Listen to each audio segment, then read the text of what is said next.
অঘোষিত কর্মবিরতি চলাকালে বিভিন্ন স্থানে পরিবহন শ্রমিকদের সঙ্গে র্যাব পুলিশের সংঘর্ষ, একজন গুলিবিদ্ধ, ধাওয়া পাল্টা ধাওয়া, যানবাহন চলাচলে বাধা। রিক্সাও আসতে দিচ্ছে না, মোটরসাইকেল আসতে দিচ্ছে না। সদরঘাট থেকে 10 নম্বরে ভাড়া যাচ্ছে সিএনজি 1200 টাকা। আমিনবাজার থেকে হেঁটে আসছি, গাড়ি পাচ্ছি না, এই কারণে চলে যাচ্ছি। অচল অবস্থা নিরসনে কিছুক্ষণের মধ্যেই শ্রমিক নেতা ও পরিবহন মালিকদের সাথে 3 মন্ত্রীর বৈঠক। সংকট সমাধান হবে আজই, বললেন সড়ক পরিবহন মন্ত্রী। মুক্তিযুদ্ধের চেতনায় ভবিষ্যৎ প্রজন্মকে গড়ে তুলতেও অভিভাবকদের আহ্বান প্রধানমন্ত্রীর। গণভবনে উপবৃত্তির টাকা বিতরণ কার্যক্রমের উদ্বোধন।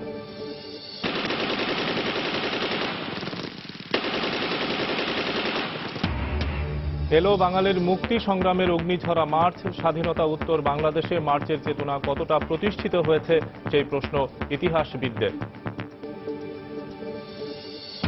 পদ্মা সেতুর সুফল পেতে ঢাকা ফরিদপুর মহাসড়কে 4 লেনের কাজ শুরু। রাজধানীর সঙ্গে সড়কপথে দ্রুততম সময়ে যোগাযোগের সুবিধা পাবেন দক্ষিণ পশ্চিমাঞ্চলবাসী। এবং রাজধানীর ফুলবাড়িয়ায় সরকারি কর্মচারী হাসপাতালে চোখের ছানি অপারেশন করতে গিয়ে একই দিনে চিরতরে দৃষ্টি হারালেন 4 ব্যক্তি। তদন্তের নির্দেশ কর্তৃপক্ষের।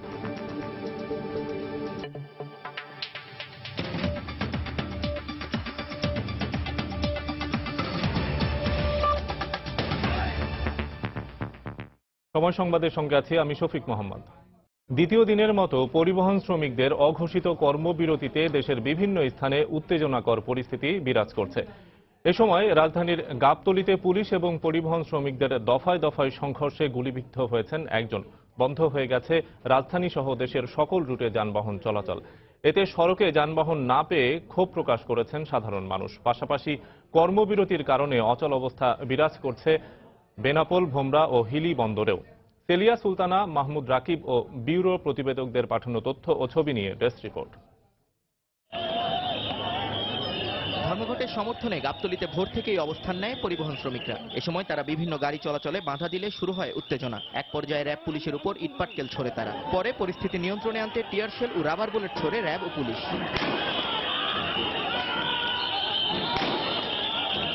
এ সময় শ্রমিকরা কিছুটা পিছু হটলেও বিভিন্ন দলে ভাগ হয়ে চলতে থাকে দফায় দফায় সংঘর্ষ। রাস্তায় কোনো যানবাহন না পাওয়ায় গন্তব্যে পৌঁছাতে দুর্ভোগে পড়েছেন সাধারণ মানুষ। রাজধানীর গাবতলী, ফার্মগেট, মহাখালী সহ বিভিন্ন জায়গায় গাড়ির জন্য শত শত মানুষকে অপেক্ষা করতে দেখা গেছে। প্রত্যেক দিনই অ্যাক্সিডেন্টে মানুষ মারা যায়, ওদের বিচার হয় না, বিধায় অ্যাক্সিডেন্ট করতেছে ওরা। ড্রাইভারদেরই ভুল, ওদেরই দোষ। আমিনবাজার থেকে খুব কষ্ট করে হেঁটে আসছি, কমলাপুর স্টেশন হাঁটে যাইতেই আসতেই আছি, খাইয়ে না খাইয়ে পা ফুলে গেছে। তারপরে হ্যান থেকে খাটিয়ে আবার এই সোনারগাঁও দিয়ে আইছে এই পর্যন্ত আইছি। গাড়ি পাইতে আসি না তো আমরা, কোথাও সকাল থেকে 1 ঘন্টা দাঁড়ায় রয়েছি। কর্মবিরতির কারণে সকাল থেকে খুলনা শহরের সোনাডাঙ্গা বাস টার্মিনাল থেকে ছেড়ে যায়নি অভ্যন্তরীণ ও দূরপাল্লা রুটের কোনো যানবাহন। এতে সীমাহীন দুর্ভোগে পড়েছেন সাধারণ মানুষ। গন্তব্যে পৌঁছাতে বিকল্প পথে কয়েকগুণ বেশি ভাড়া দিয়ে যাতায়াত করছেন অনেকেই। অন্যায়ভাবে ধর্মঘটের ডাক দেয় ক্ষোভ জানান তারা। মোরালগঞ্জ আসতে বহুত খরচ হয়ে গেছে, এই পর্যন্ত মনে করেন একজনের প্রায় 300-350 টাকা খরচ হয়ে গেছে। এখান থেকে খরচ তো বেশি হয় না, এখান থেকে বাগেরহাট না 60 টাকা, বাগেরহাটের জন্য 45 টাকা। ভেঙে ভেঙে যাচ্ছে, খুব কষ্ট হচ্ছে, পয়সা করি অনেক বেশি যাচ্ছে। ভাড়া বেশি হলেও তো কিছু করার নেই, যেতে তো হবে আমাদের। আমার বাচ্চার স্কুল খোলা, আমি চলে যেতে হবে, 150 টাকা করে ভাড়া নেয়। এভাবে আমার পক্ষে দেওয়াটা খুব কষ্ট হয়ে যাচ্ছে। পরিবহন শ্রমিকদের ধর্মঘটে অচল হয়ে পড়েছে হিলি স্থলবন্দর। পরে থেকে নষ্ট হচ্ছে কোটি কোটি টাকার আমদানিকৃত কাঁচামাল। কয়েক শতাধিক পণ্যবাহী ট্রাক ধর্মঘটের কারণে আটকা পড়ে আছে বন্দর এলাকায়। চট্টগ্রামে সকাল থেকেই ধর্মঘটের সমর্থনে রাস্তা অবরোধ করে বিক্ষোভ করেছে শ্রমিকরা। এ সময় দূরপাল্লার যানবাহনের পাশাপাশি তারা সিএনজি অটোরিকশা ও প্রাইভেট গাড়ি চলাচলেও বাধা দেয়। এতে চরম ক্ষোভ প্রকাশ করেছেন যাত্রীরা। সরকার যদি এই অযৌক্তিক দাবিটাকে মেনে নেয়, তাহলে আমরা প্রতিটা মানুষ যারা রাস্তায় চলাফেরা করি, প্রতিটা মানুষের জীবন হুমকির মুখে পড়বে। রাস্তায় তো কোনো গাড়ি পাচ্ছি না, এখন কিভাবে প্রকৃতি যাবো, টেনশনে সমস্যা হচ্ছে অনেক। অজস্র মানুষ, এখানে তো গাড়ি পাচ্ছি না, একটা রিক্সা পাচ্ছি না, এই জন্য তো যেতে পারছি, কিন্তু অফিস আমাদেরকে তো মানবে না। এছাড়া কেন্দ্রীয় কর্মসূচির সঙ্গে একাত্মতা প্রকাশ করে রাজশাহী, সিলেট এবং ময়মনসিংহ বিভাগেও বন্ধ আছে অভ্যন্তরীণ ও দূরপাল্লার যানবাহন চলাচল। নিয়ন মোহাইমিন, সময় সংবাদ। আজকের মধ্যে দেশের অচল অবস্থার সমাধান হবে বলে আশ্বাস দিয়েছেন সড়ক পরিবহন ও সেতু মন্ত্রী ওবায়দুল কাদের। শ্রমিক নেতা এবং পরিবহন মালিকদের সাথে 4 মন্ত্রীর বৈঠকের আগে সকালে সচিবালয়ে তিনি একথা বলেন। আমি যেহেতু এই মন্ত্রণালয় রিলেটেড মিনিস্ট্রি, এটা আমি দায় এড়াতে পারি না। শ্রমিক মালিক আরো নেতৃবৃন্দ আছেন, তাদের সাথে আলাপ আলোচনা করি। আজকের মধ্যে আই এম শিওর আজকের মধ্যে ইনশাল্লাহ সমস্যার সমাধান হয়ে যাবে। আইনের যদি কোনো ধারায় তাদের কোনো বক্তব্য থাকে এবং তারা যদি মনে করেন যে এখানে আইনের ধারাটা কঠোর, এই শুধু আইনের কঠোর ধারায় তাদেরকে এভাবে শাস্তি দিয়েই সড়ক দুর্ঘটনা বন্ধ করা যাবে না, অন্যভাবে আলাপ আলোচনা করে তাদের ব্যবস্থা নিতে হবে। সেই আলাপ আলোচনার জন্য যেন মাননীয় সেতুমন্ত্রী বলেছেন, সেই আলাপ আলোচনার জন্য তো দ্বার খোলা আছে। স্বরাষ্ট্রমন্ত্রী আসাদুজ্জামান খান কামাল বলেছেন, অঘোষিত কর্মবিরতির নামে পুলিশ বক্স এবং পুলিশের গাড়ি পোড়ানোর ঘটনায় মামলা করা হবে। আলোচনার মাধ্যমে কর্মবিরতির সমাধান করা না হলে কঠোর ব্যবস্থা নেওয়া হবে। মিরপুর পুলিশ স্টাফ কলেজে এক অনুষ্ঠানে তিনি একথা বলেন। এই ধরনের পরিস্থিতি তো আমরা চলতে দিতে পারি না, আমরা অবশ্যই দেব না, যাতে করে সড়ক রাস্তা যেন রাজপথগুলো যেন ক্লিয়ার থাকে, সেই ব্যবস্থা আমরা অবশ্যই নিব। তা আমরা এখন দেখছি মামলা হবে না কেন। একটা পুলিশের রেকার ভেঙে ফেলছে, বক্স ভেঙে ফেলেছে, আজকে একটা জিপের উপর আক্রমণ করতে গিয়েছিল, সেই সময় আপনারা দেখেছেন একটা দুর্ঘটনা, একটা আহত হয়েছে একজন শ্রমিক, এইটাও আপনারা দেখেছেন। তা আমাদের নিরাপত্তা বাহিনী চরম ধৈর্যের সঙ্গে মোকাবেলা করছে। রাজধানীর গাবতলী বাস টার্মিনাল থেকে ধর্মঘটের খবর জানাতে এই মুহূর্তে সেখানে আছেন রিপোর্টার সেলিয়া সুলতানা। আমরা সরাসরি চলে যাচ্ছি তার কাছে। সেলিয়া, গাবতলী পুরো যে এলাকাটি রয়েছে সেখানে আসলে থমথমে যে পরিস্থিতি বলা যায় সেটি আসলে বিরাজ করছে। সাধারণ মানুষ এখন পর্যন্ত আসলে পায়ে হেঁটে অথবা ভ্যানে অথবা রিকশায় যে কটি আসলে চলাচল করছে তাতেই আসলে চলাচল করছেন, কিন্তু ভোগান্তির পরিমাণ কিন্তু আসলে কমেনি। কারণ আমরা কিছুক্ষণ আগেও জানতে পেরেছি সাভার থেকে আসলে যেসব গাড়ি আসার কথা, সাধারণ মানুষ যে আসলে রাজধানীতে ঢোকার কথা, তারা কিন্তু আসলে পায়ে হেঁটেই আর তাদেরকে বাধ্য হয়ে আসতে হচ্ছে। এছাড়া এখানে কিন্তু আপনারা জানেন যে পরিবহন শ্রমিকরা যে ধর্মঘট যে অবস্থান কর্মসূচি পালন করছিলেন সেখান থেকে আসলে পুলিশ এবং প্রশাসনের অন্যান্য বিশেষ করে র্যাব আসলে যোগ দিয়েছিল এই ধর্মঘট এবং এখানে যে অবস্থান কর্মসূচি চলছিল সেটি আসলে তুলে দেওয়ার জন্য। এবং সেক্ষেত্রে অনেকটা ফাঁকা গুলি ছোড়া হয় এবং ইটপাটকেও কিন্তু ছোড়া হয় বিশেষ করে শ্রমিকদের পক্ষ থেকে। এবং তাদের একটি দাবির কথা তারা বারবারই বলছেন যে বিশেষ করে পরিবহন যারা আসলে চালান তাদের জন্য আসলে কোনো ধরনের কোনো ব্যবস্থাই রাখা হয় না, এমনকি আইনে আসলে তাদের নিজেদের জন্য কোনো ধরনের যে আসলে প্রোটেকশনের যে ব্যাপারটা সেই বিষয়টি আসলে থাকে না। তো সেই বিষয়গুলো তারা বলছেন যে বিভিন্ন যে যারা আসলে সড়ক পরিবহন নিরাপদের ক্ষেত্রে কাজ করেন তাদেরকেও আসলে দায়বদ্ধতার মধ্যে আনার কথা তারা আসলে আমাদেরকে জানিয়েছেন। আমরা কিন্তু এরই মধ্যে তাদের সাথে কথা বলেছিলাম, তারা বলেছেন যে আইনে আসলে কিছু পরিবর্তন আনা দরকার। কারণ বিশেষ করে সড়ক দুর্ঘটনায় আসলে যে ধরনের দুর্ঘটনায় আসলে মানুষ মৃত্যু এবং আহত নিহতের ঘটনা ঘটে সে বিষয়গুলো আসলে বাস্তব প্রেক্ষাপটের ভিত্তিতে আসলে আইনের পরিবর্তন আনার কথা কিন্তু তারা আমাদেরকে জানিয়েছেন। সকাল থেকে কিন্তু আমরা দেখছি যে বেশ থমথমে অবস্থা বিরাজ করছে, বিশেষ করে 10টার পর যখন আসলে পুলিশ এবং র্যাব এবং প্রশাসনের যারা আইন শৃঙ্খলা দায়িত্বে আছেন তারা আসলে পরিস্থিতি সামাল দেওয়ার জন্য যখন আসলে পুরো এলাকাটি নিজেদের নিয়ন্ত্রণে নেওয়ার চেষ্টা করছেন, তারপর থেকে কিন্তু সাধারণ মানুষের মোটামুটি যাতায়াত কিন্তু পায়ে হেঁটে যাতায়াত কিন্তু আমরা লক্ষ্য করতে পারছি। আরো একটি বিষয় আপনাদেরকে বলে রাখতে চাই, গতকাল রাত থেকেই কিন্তু আসলে এখানে অবস্থান ধর্মঘট চলছিল এবং শ্রমিকরা এই রাস্তাটি যেমন অবরোধ করে রেখেছিলেন, ঢাকার সাথে যোগাযোগ যেমন বন্ধ ছিল, ঠিক এখন পর্যন্ত কিন্তু আমরা দেখতে পাচ্ছি দূরপাল্লার কোনো যানবাহন কিন্তু চলাচল করছে না। এবং গাবতলী থেকে যেমন আসা যাওয়ার রাস্তাগুলো যেমন বন্ধ রাখা হয়েছে, বিশেষ করে সাভারে এবং অন্যান্য যেসব এলাকাগুলো আসলে রাজধানীর সাথে সংযুক্ত রয়েছে সেখানেও কিন্তু এক ধরনের শৃঙ্খলার আসলে আনার কথা বলছেন। বিশেষ করে সাধারণ যারা মানুষ আছেন যারা আসলে ভোগান্তিতে পড়ছেন এই ধর্মঘটের কারণে, তারা বলছেন প্রশাসনের পক্ষ থেকে বিশেষ করে যারা আসলে নীতি নির্ধারণ করেন এবং সিদ্ধান্ত গ্রহণগুলোর বিষয়গুলো আছে তারা যেন আলোচনার প্রেক্ষিতে আসলে একটি সমস্যার সমাধানের জায়গায় আসেন, সে বিষয়টির দিকে কিন্তু আসলে সাধারণ মানুষ এখন পর্যন্ত চেয়ে বসে আছেন। এখন পর্যন্ত আসলে গাবতলী থেকে আমার কাছে এই ছিল সর্বশেষ। শফিক। রাজধানীর গাবতলীর বাস টার্মিনাল এলাকা থেকে সড়ক পরিবহন ধর্মঘটের খবরাখবর জানাচ্ছিলেন আমাদের সহকর্মী সেলিয়া সুলতানা। পরিবহন ধর্মঘটে সীমাহীন দুর্ভোগে পড়েছেন সাধারণ মানুষ। এই মুহূর্তে রাজধানীর বিমানবন্দর রেল স্টেশন এলাকায় আছেন রিপোর্টার মাহমুদ রাকিব। আমরা সরাসরি চলে যাচ্ছি সেখানে। রাকিব। শফিক, যেহেতু ঢাকার সহ পুরো দেশের রাস্তায় বা যানবাহনে পরিবহন খাতে যে ধর্মঘট চলছে তার প্রভাব কিন্তু রেলপথে পড়েছে। আমরা এই মুহূর্তে আছি বিমানবন্দর রেল স্টেশনে। আমরা দেখছি এখানে কয়েক হাজার লোকের অপেক্ষা ট্রেনের জন্য। পুরো রেল এবং যতগুলো ট্রেন ছাড়ছে তার সব কিন্তু একদম গাদাগাদি করে মানুষ যাচ্ছেন। আপনি যদি দেখেন আমার পিছনে এই মুহূর্তে একটি ট্রেন থামানো আছে। ট্রেনটি ময়মনসিংহ এলাকা থেকে এসেছে, এটি কমলাপুরের উদ্দেশ্যে এখান থেকে কিছুক্ষণের মধ্যে ছেড়ে যাবে।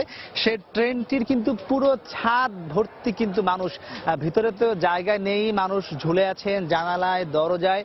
এর বাইরে আপনি দেখছেন যে পুরো ছাদ ট্রেনটির শুরু থেকে শেষ পর্যন্ত এমনি ভাবেই কিন্তু মানুষ ছাদে উঠেছেন জীবনের ঝুঁকি নিয়ে। আসলে কিছু মানুষ নিরুপায় হয়ে গিয়েছেন, যেহেতু তাদের কর্মস্থল বা তাদের ব্যবসা বাণিজ্য বা তাদের বিভিন্ন কাজে এক জায়গা থেকে অন্য জায়গায় যেতে হয়, সেহেতু তাদের তো যেতেই হবে। এবং আপনি জানেন যে এই ঢাকা শহরের তো আসলে বেশিরভাগ মানুষেরই ব্যক্তিগত গাড়ি নেই, সবাই গণপরিবহনের উপরে নির্ভরশীল।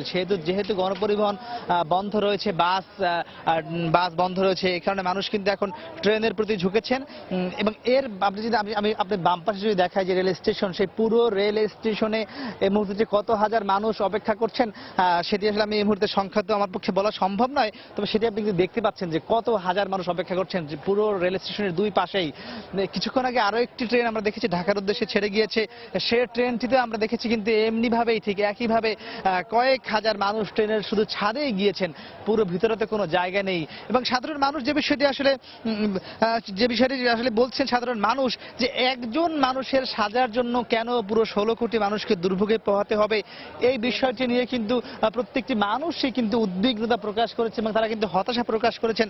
এবং তারা বলছেন যে যেহেতু আইন তাকে সাজা দিয়েছে এবং আরো কিন্তু সর্বোচ্চ আদালত রয়েছে, এখন সর্বোচ্চ আদালত থেকে চূড়ান্ত কোনো নির্দেশনা আসেনি, তাহলেও কেন এমন ভোগান্তিতে পুরো 16 কোটি মানুষকে পড়তে হবে, এই বিষয়টি কিন্তু সাধারণ মানুষের বোধগম্য নয়। তো সব মিলিয়ে বুঝতেই পারছেন যে ঢাকা শহরের রাস্তাঘাটে যে চরম ভোগান্তি শুরু হয়েছে, অফিসগামী মানুষের, ঘর ফেরত মানুষের, সেই মানুষের ভোগান্তি কিছুটা কমাতে মানুষ এখন এই যে রেলপথে ঝুঁকেছেন এবং সেই পর্যাপ্ত রেল না থাকার কারণে মানুষ এখানে হাজার হাজার মানুষ অপেক্ষা করছেন রেল আসার জন্য, কখন রেল আসবে এবং মানুষ এই রেলে চড়ে নিজ নিজ গন্তব্যে পৌঁছে যাবেন। তো মোটামুটি আমার কাছে এই ছিল সবশেষ খবর। শফিক,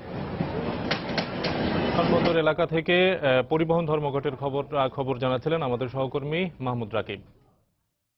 আদালতের রায়ের প্রতিবাদে অঘোষিত পরিবহন ধর্মঘটের বৈধতা চ্যালেঞ্জ করে হাইকোর্টে রিট করেছেন এক আইনজীবী। সকালে এই রিট দায়ের করেন হাইকোর্টের আইনজীবী অ্যাডভোকেট মঞ্জিল মোর্শেদ।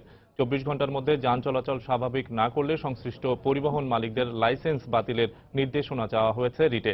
দুপুর 2টায় এই রিটের শুনানির সময় নির্ধারণ করেন বিচারপতি সৈয়দ দস্তগীর হোসেন এবং বিচারপতি আতাউর রহমান খানের সমন্বয়ে গঠিত হাইকোর্টের দ্বৈত বেঞ্চ। গত 22 ফেব্রুয়ারি চলচ্চিত্র নির্মাতা তারেক মাসুদ ও গণমাধ্যম ব্যক্তিত্ব মিশুক মনির সহ 5 জন নিহতের ঘটনায় জড়িত বাস চালককে যাবজ্জীবন কারাদণ্ডাদেশ দেন আদালত। এই রায়ের প্রতিবাদে সারা দেশে অঘোষিত ধর্মঘট পালন করছে শ্রমিক।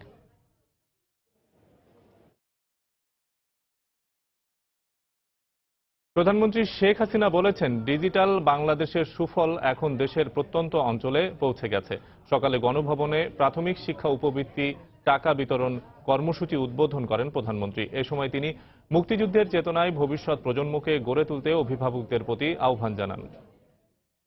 ডিজিটাল বাংলাদেশ আজকে বাস্তব এবং আমরা তা বাস্তবায়ন করেছি এবং এর সুফলটা গ্রামের মানুষ পাচ্ছে, প্রত্যন্ত অঞ্চলের মানুষ পাচ্ছে। আজকে আমরা প্রাথমিক শিক্ষার্থী 1,30,00,000 সুবিধাভোগী ছাত্রছাত্রীদের অভিভাবকদের হাতে আমরা টাকা পৌঁছে দিচ্ছি মোবাইল ফোনের মাধ্যমে, অর্থাৎ ডিজিটাল পদ্ধতিতে অনলাইনে টাকা চলে যাচ্ছে।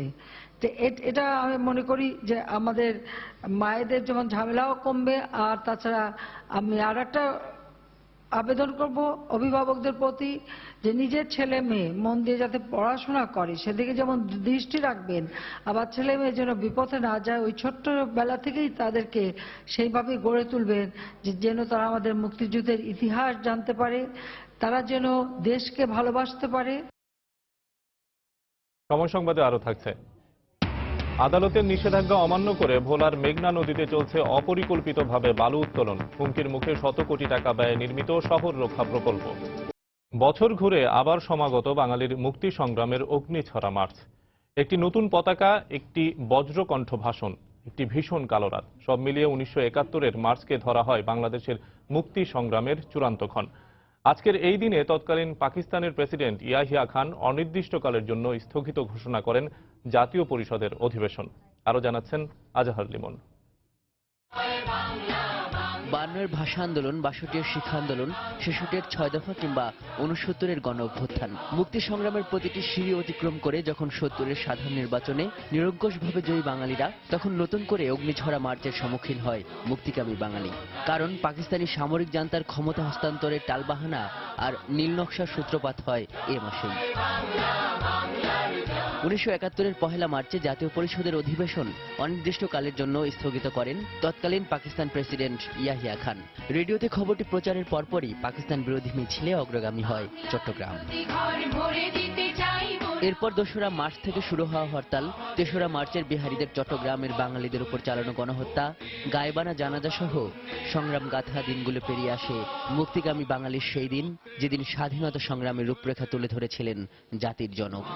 আজ বাংলার মানুষ মুক্তি চায়, বাংলার মানুষ বাঁচতে চায়, বাংলার মানুষ তারা মূলত এ ভাষণের পরেই মুক্তিযুদ্ধের চূড়ান্ত প্রস্তুতি নিতে শুরু করেন পূর্ব বাংলার মানুষ, যার পরিক্রমায় নির্বাচিত প্রধানমন্ত্রী হয়েও বঙ্গবন্ধুর গ্রেপ্তার হওয়া এবং 25 মার্চের কাল রাত।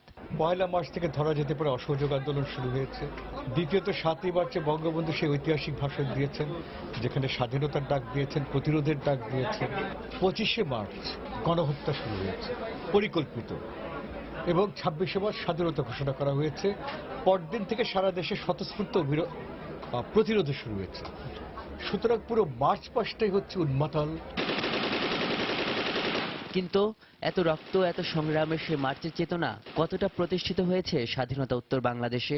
পরিপূর্ণভাবে মুক্তিযুদ্ধের চেতনা বাস্তবায়িত হয়েছে বাংলাদেশে, তা বলবার সপক্ষে কোনো যুক্তি নেই। যখন রাষ্ট্রের সংবিধানে রাষ্ট্রধর্ম থাকে, তখন তাকে ধর্মনিরপেক্ষও বলা যায় না, অসাম্প্রদায়িকও বলা যায় না। এর জন্য যে সাম্প্রদায়িক সহিংস ঘটনা সাম্প্রতিককালেই ঘটেছে।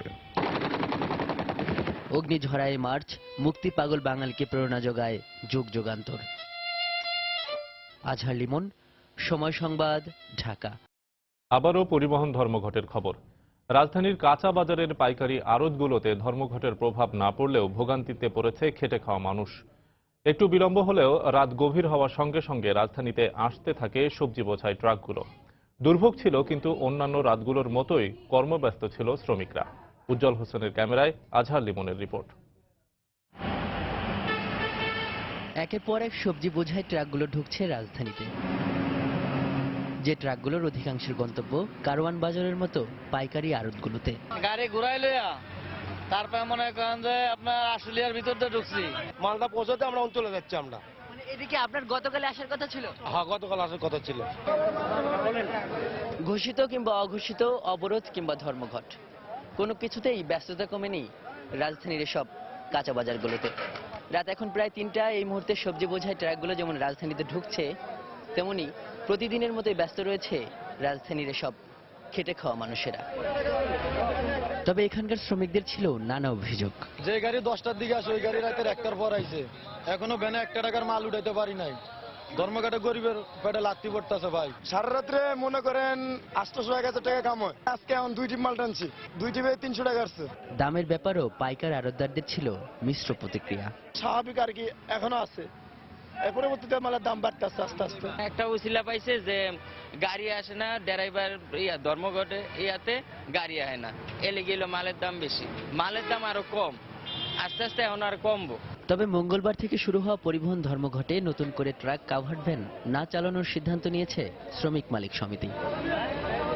আজহার লিমন, সময় সংবাদ, ঢাকা। সময় সংবাদে আরো থাকছে। রাজশাহী অঞ্চলের বাণিজ্যিক নির্ভরতার ফসল হতে পারে ফুল। নতুন নতুন চাষের সম্ভাবনাকে কাজে লাগাতে ঋণ সহায়তার দাবি। পদ্মা সেতুর নির্মাণ কাজের অগ্রগতি নিয়ে প্রতি মাসের 1 তারিখে আমরা বিশেষ রিপোর্ট প্রচার করে থাকি। তারই ধারাবাহিকতায় আজ থাকছে ঢাকা থেকে ফরিদপুর পর্যন্ত মহাসড়ক 4 লেনে উন্নীতকরণ ও এর সুফল নিয়ে একটি রিপোর্ট। পদ্মা সেতু চালু হলে শুধু নদীপথে নয়, সড়ক পথেও তার সুফল পেতে এর মধ্যেই শুরু হয়ে গেছে ঢাকা থেকে ফরিদপুর মহাসড়কের 4 লেনে উন্নীতকরণের কাজ। এর ফলে 2019 সালের মধ্যে দ্রুততম সময়ে রাজধানীর সঙ্গে সড়ক পথে যোগাযোগের সুবিধা পাবেন দেশের দক্ষিণ পশ্চিমাঞ্চলবাসী। প্রকল্প সংশ্লিষ্টরা বলছেন এটি হবে দেশের প্রথম এক্সপ্রেসওয়ে। প্রকল্প এলাকা ঘুরে এসে রিপোর্ট এহসান জুয়েলের, ছবি তুলেছেন সাইফুল ইসলাম। রাজধানী ঢাকা থেকে মুন্সিগঞ্জের মাওয়া, এভাবেই 2 লেনের অপ্রশস্ত সড়ক দিয়ে যোগাযোগ করে পদ্মা নদীর 2 পারের 19 জেলার পণ্য ও যাত্রীবাহী যানবাহনগুলো। সেতু হলে পাল্টে যাবে জীবনযাত্রা, বাড়বে যানবাহনের চাপ। সেতুতে প্রায় 2 ঘন্টা নদীপথ পার হতে সময় লাগবে 10 থেকে 15 মিনিট। দেশের দক্ষিণ পশ্চিমাঞ্চলের সাথে নিরবিচ্ছিন্ন দ্রুততম সময় এবং সহজতর যোগাযোগের লক্ষ্যে এখন থেকে তাই চলছে যাত্রাবাড়ি থেকে মাওয়া এবং মাদারীপুরের পাঁচশোর থেকে ফরিদপুরের ভাঙা পর্যন্ত মহাসড়ক 4 লেনে উন্নীতকরণের কাজ। গাড়িগুলি চালায় শান্তি পাবে, যানজট সৃষ্টি কম, এদিকের মানুষজন ওদিকে যা কাজ করতে পারবে। রাস্তায় গেলে তাহলে 20 মিনিট লাগবে, কোনো জায়গায় ব্রেক নাই, একটানে যামুগা মাওয়া। যানজট কম থাকবে, মনে করেন যাতায়াত সুবিধা হবে, একটা সিঙ্গেল বেশি মারতে পারবো। দেশের প্রথম এই এক্সপ্রেসওয়েটির কোথাও ট্রাফিক ক্রসিং ও ধীরগতির যান চলাচল থাকবে না, তবে 2 পাশে ধীরগতির যান চলাচলের জন্য থাকবে 5 মিটার পৃথক প্রশস্ত লেন। মহাসড়কের মাঝখানে থাকবে 5 মিটার সড়ক বিভাজন, ভবিষ্যতে যেটিকে মেট্রো রেলের কাজে ব্যবহার করা হবে। 4টি ফ্লাইওভার, 4টি রেলওয়ে ওভারপাস, 21টি আন্ডারপাস এবং 3টি ইন্টারচেঞ্জের সমন্বয়ে মহাসড়কটি নির্মাণ করা হবে। রোডসান হাইজের সেনাবাহিনীর মাধ্যমে কাজটা করাচ্ছে। তারা চেষ্টা করছে আমাদের সাথে যেন সমসাময়িক সময়ের মধ্যে যেন 4 লেনটা চালু করা যায়, এটা তারা দে আর ট্রাইং। আমাদের কমন পারসেপশন আছে যে এটা 4 লেন, আসলে কিন্তু এটা 4 লেন না, এটা অলমোস্ট 8 লেন। এটা কিন্তু এক্সেস কন্ট্রোলড এক্সপ্রেসওয়ে। কেউ যদি যাত্রাবাড়ি থেকে ভাঙা যেতে চায়, তিনি কিন্তু একটা নির্দিষ্ট সময়ের মধ্যেই ভাঙা গিয়ে পৌঁছতে পারবেন। এর মাঝখানে কোনো ধরনের ব্রেক পয়েন্ট বা কোনো কিছু নাই, কোনো ধরনের ইন্টারফারেন্স নাই, কোনো ধরনের ট্রাফিক সিগন্যালিং নাই। 2016 সালের 13 আগস্ট প্রধানমন্ত্রী কাজের উদ্বোধন করেন। শেষ হবে আগামী 2019 সালের এপ্রিল মাসে। সেনাবাহিনীর স্পেশাল ওয়ার্ক অর্গানাইজেশন পশ্চিমের তত্ত্বাবধানে 55 কিলোমিটার দৈর্ঘ্যের এই সড়কের প্রকল্প ব্যয় ধরা হয়েছে 6,252 কোটি 29 লাখ টাকা। পদ্মা সেতু হলে এই অঞ্চলের অর্থনীতিতে প্রাণের সঞ্চার হবে, একই সময়ে গতি আসবে যোগাযোগ ব্যবস্থায়। কিন্তু বর্তমানে এই 2 লেনের সড়ক কাঠামোর পক্ষে সে বাড়তি চাপ সামাল দেওয়া অনেক বেশি কঠিন হবে। আর তাই সেতুর কাঙ্ক্ষিত সুফল পেতে দুপ্রান্তের সড়কগুলোকে 4 লেনে উন্নীত করার কাজ পুরোদমে এগিয়ে চলছে। এহসান জুয়েল, সময় সংবাদ, মুন্সিগঞ্জ। খাদ্যমন্ত্রী অ্যাডভোকেট কামরুল ইসলাম বলেছেন, দেশের খাদ্য সংরক্ষণ ব্যবস্থাপনাকে ডাটাবেজের আওতায় এনে আধুনিকায়ন করা হচ্ছে, যাতে কেউ কৃত্রিম খাদ্য সংকট তৈরি করতে না পারে। দুপুরে রাজধানীর সিডাপ মিলনায়তনে অনুষ্ঠিত এক সেমিনারে তিনি একথা বলেন। এ সময় তিনি আরও বলেন, স্বচ্ছতা ও তথ্যের পর্যাপ্ততা নিশ্চিত করতে 2য় দফার খাদ্য বান্ধব কর্মসূচি ডাটাবেজের আওতায় আনা হবে।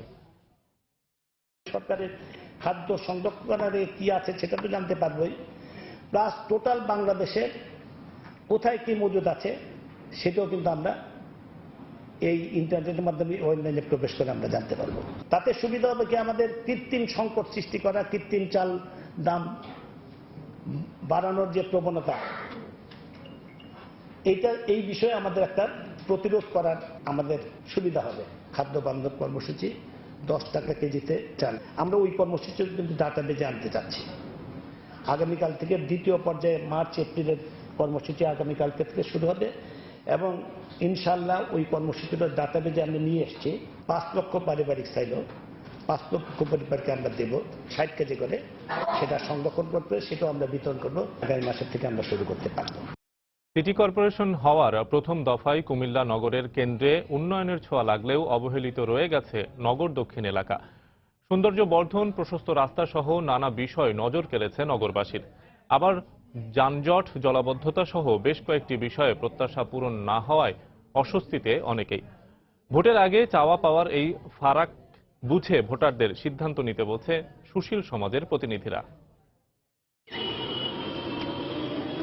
প্রথম মেয়াদ শেষে 2য় দফা নির্বাচনে সরব এখন কুমিল্লা সিটি কর্পোরেশন। এই 5 বছরে নগরে এসেছে অনেক পরিবর্তন। গুরুত্বপূর্ণ সড়ক দ্বীপগুলোতে বসেছে বাহারি ফোয়ারা, ভাস্কর্য, বিনোদনের ব্যবস্থা, প্রশস্ত সড়ক, সুসজ্জিত ফুটপাত, সবই কুমিল্লাকে দিয়েছে আধুনিক নগরের পরিচিতি। তবে সবই মূল শহর কেন্দ্রিক। মুদ্রার অপর পিঠে এখনো নগরের ছোঁয়া লাগেনি নগর দক্ষিণে। পাশাপাশি নগরবাসীর অভিযোগ, জলাবদ্ধতা, মাদক, মশা আর যানজটের মতো সমস্যা এখনো ভোগাচ্ছে তাদের। 5 বছরের মধ্যে কাজ হয়েছে কুমিল্লা শহরে মোটামুটি। আমরা রাস্তাঘাট ভাঙে রয়েছে, হাঁটতে পারে না অথবা গাড়ি করে যেতে পারে না। আপনার এই এলাকাতে কোনো কাজে একদম খুব কম কাজ করেছে। আমরা ট্যাক্সও দেই তাদের মতো, সবকিছুই ওইখানের মতনে করি। উন্নয়নের বেলা কিন্তু আমাদের এখানে তেমন একটা হয় নাই। রাস্তাঘাট মোটামুটি এখন বর্তমানে অনেকটা ভালো হয়েছে, তারপর জলাবদ্ধতা এখনো নিরসন হয় নাই।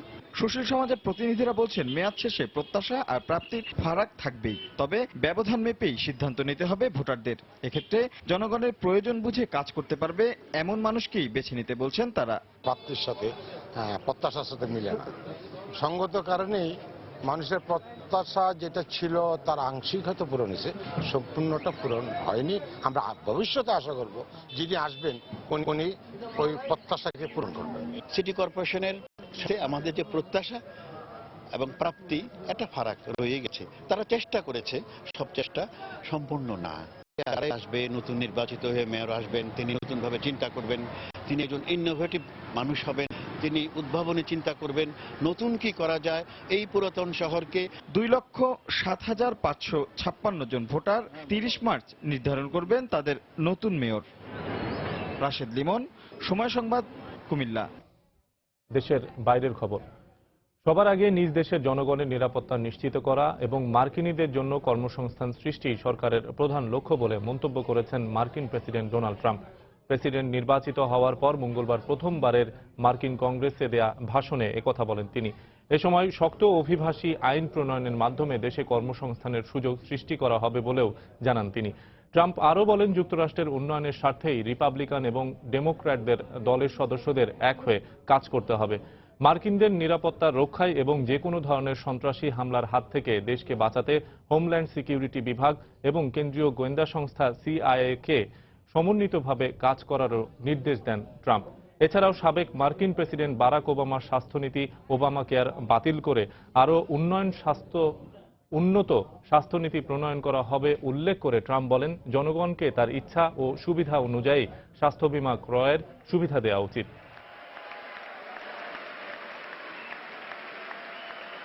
We have seen the attacks at home. 9/11-এর পর থেকেই এদেশে একাধিক সন্ত্রাসী হামলার ঘটনা আমরা প্রত্যক্ষ করেছি। আমরা দেখেছি কিভাবে ফ্রান্স, জার্মানি, বেলজিয়াম সহ বিশ্বের বিভিন্ন প্রান্তে একের পর এক সন্ত্রাসী হামলা চালানো হয়েছে। আর এ কারণেই আমরা মার্কিনীদের নিরাপত্তার স্বার্থে এদেশে অভিবাসীদের অবাধ প্রবেশের অনুমতি দিতে পারি না।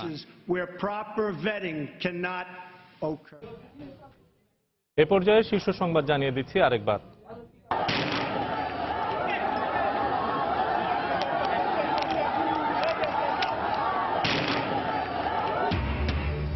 অঘোষিত কর্মবিরতি চলাকালে বিভিন্ন স্থানে পরিবহন শ্রমিকদের সঙ্গে র্যাব পুলিশের সংঘর্ষ, গুলিতে নিহত একজন। ধাওয়া পাল্টা ধাওয়া, যানবাহন চলাচলে বাধা। রিক্সাও আসতে দিচ্ছে না, মোটরসাইকেল আসতে দিচ্ছে না। সদরঘাট থেকে 10 নম্বরে ভাড়া যাচ্ছে 1200 টাকা। আমিনবাজার থেকে এটা আসছি, গাড়ি পাচ্ছি না, এই কারণে চলে যাচ্ছি। অচল অবস্থা নিরসনে কিছুক্ষণের মধ্যেই শ্রমিক নেতা ও পরিবহন মালিকদের সাথে 4 মন্ত্রীর বৈঠক। সংকট সমাধান হবে আজই, বললেন সড়ক পরিবহন মন্ত্রী। মুক্তিযুদ্ধের চেতনায় ভবিষ্যৎ প্রজন্মকে গড়ে তুলতে ও অভিভাবকদের আহ্বান প্রধানমন্ত্রীর। গণভবনে উপবৃত্তির টাকা বিতরণ কার্যক্রমের উদ্বোধন।